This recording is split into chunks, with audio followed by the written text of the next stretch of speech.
Morgan, thank you so much for telling us about your story.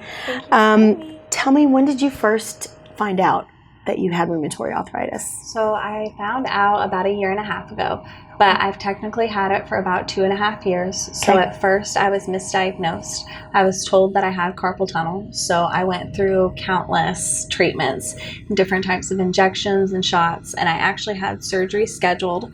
And I had been seeing a chiropractor, and when I saw my chiropractor, they had mentioned to me that they didn't think that it was carpal tunnel just from like hearing me talk about it. Wow. And so going forward, I started looking into more treatment, different doctors, things like that. And then I went through blood tests, and that's how I found out. Yeah. That is crazy. I mean, you were scheduled for surgery for carpal tunnel. And I was going to have it 2 weeks after I was actually diagnosed. That's amazing. So what then? So after that is when I started kind of figuring out exactly what I needed to do, just because it's a very confusing thing. Did you even know what it was? No, I had no clue. I had heard of arthritis before, but I honestly thought it was just something you got as you got older, you know, wear and tear, things like that. Interesting. So, okay, so now you find out you have it.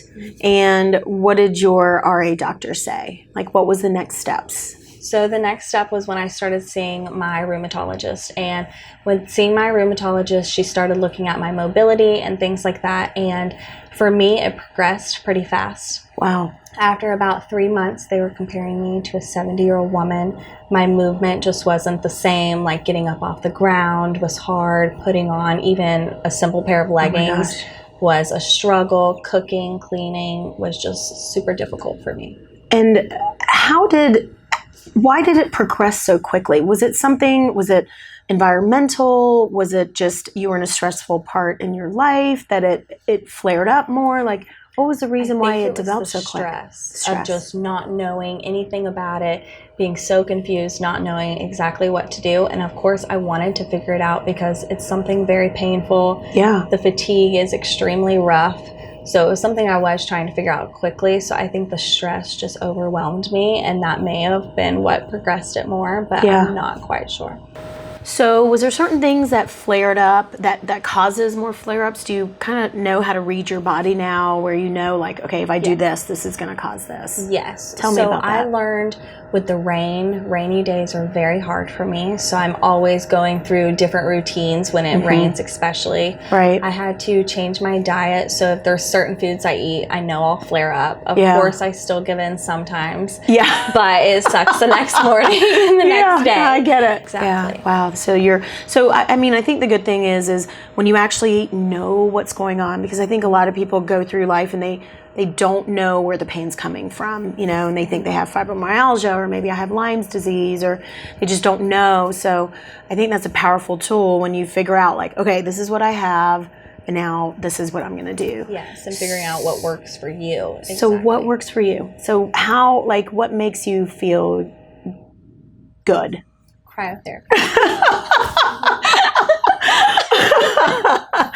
Okay, well, that's good. So tell me, I've heard your story of how you came to Icebox, and I think I've told it like 1,000 times to people, but tell me again.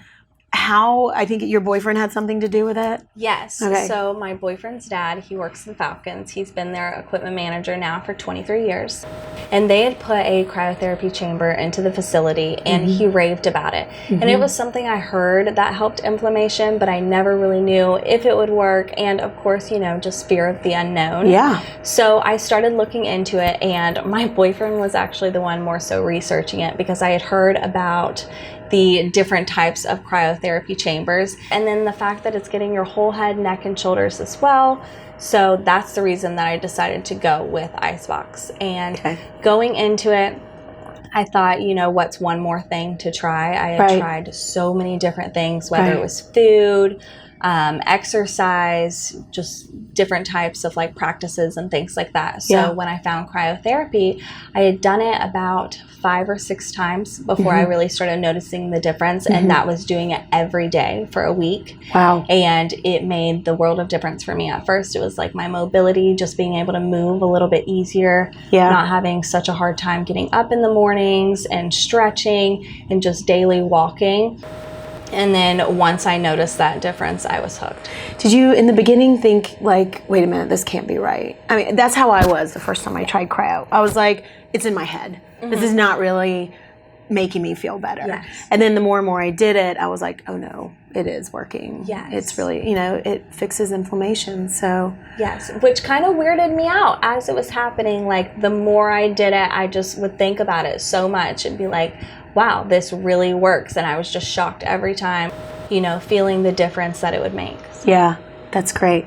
So what were you doing professionally when you came to Icebox the first time? I've been in dentistry for the past 3.5 years. Yeah. And I did love it. So at first I was dental assisting. And that's when my hands had started kind of having pain and things like that. Yeah. So when it first started, I just thought it was just overworking my hands, you know, just soreness and stiffness. Right. And then after a week and the pain just was continuous, I just kind of started to look into it. And then after that, moving forward, you know, finding out that I have arthritis and things like that. So, and then when I had came into Icebox and I loved the experience, I loved the people. I just had such a wonderful experience from the time I started going. Yeah. And so after that, that's when I had kind of started thinking about switching my career path, which I'm so glad I did it. I just wish I would have done it sooner. That's awesome. So you started off as one of our cryologists, and now you're an assistant manager on the track to be store manager. Yes, ma'am. That's so exciting. I am so excited. So tell me the things that you're doing now that you didn't do before. Walking daily, just everyday little things, just the weight that I lost, the inflammation that I lost from the cryotherapy has helped me so much. But I started doing just more lightweight workouts, just focusing on what worked for me and my body, not strength or anything like that, just what made me feel good, whether it's hot yoga or just deep stretching, just really taking it easy, but still being active, because that's what I feel like is super important. I'm guessing you connect with some of the clients that come in. Tell me about that. Yes, lots of clients. So because Icebox does help with pain and inflammation, I've connected with so many different people, because that's a lot of our clients come in that are experiencing aches and pains, whether it's from an autoimmune disease or age or sports, just life things that happen.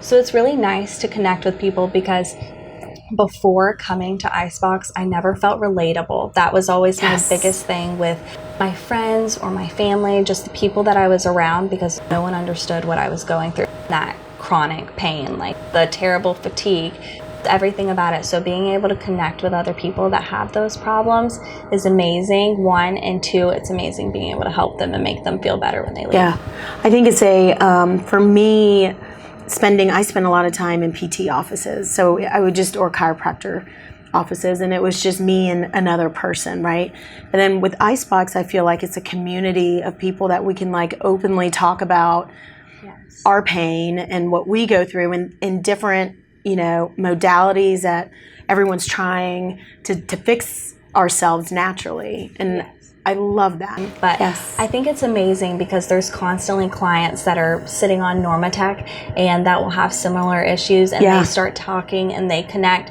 and I feel like it makes them feel good too, like they can connect with someone else and feel relatable.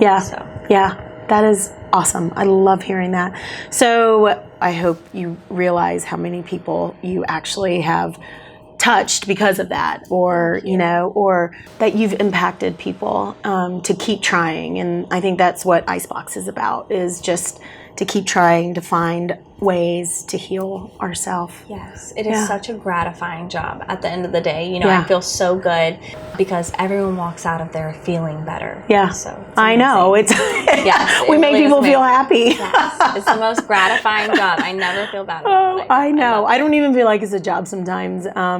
It's interesting when we go into the studio and you can connect with people. It doesn't feel like work to me, and I think that's why I love Icebox so much and my job.